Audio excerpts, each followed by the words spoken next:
It may only look like a humble house, but this is actually a place where Gippsland Muslims come to pray.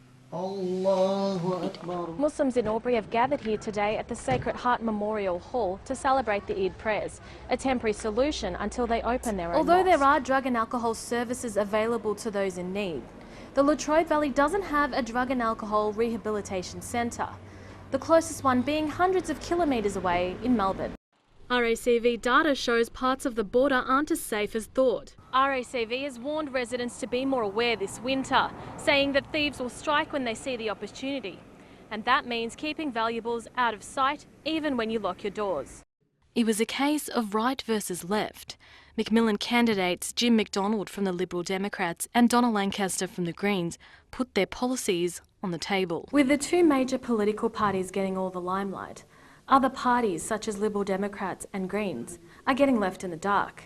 We set up this political debate to see what their policies are all about. These swords aren't actually as heavy as they look, made out of fiberglass and latex. It's actually quite a safe sport.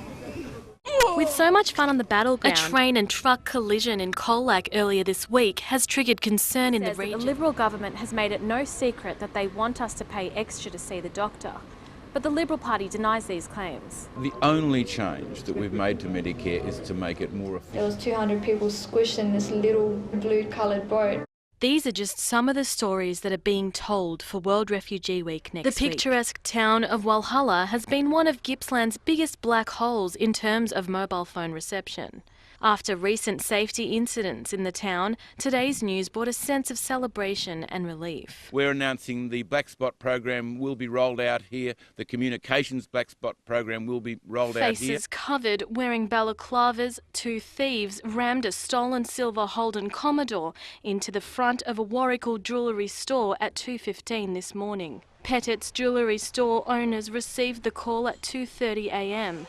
Relieved no one was hurt, they rushed to the scene. It's a shock when you get here because the place is just an absolute mess, covered in glass.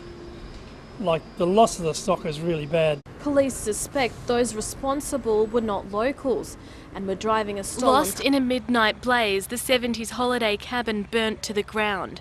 CFA firefighters rushed to the scene after a neighbour saw the blaze by chance. This is just a sneak peek of what can be expected at the African Club night on Saturday night. Several years ago, Hari made the journey from Bhutan to Nepal with his family. And 8 years ago, the transition from the Alarming numbers camp. Australia-wide see more than 7 people attempt suicide every hour, and 7 people die from suicide every day. For thousands of tribes across New South Wales, which make up the Wiradjuri Nation, their language is an important part of their identity. The Australian karting champion is racing a Miguel Formula Ford in both Victorian state and national championships. In the lead-up to National Diabetes Week, New South Wales Health is urging people to rethink their eating habits.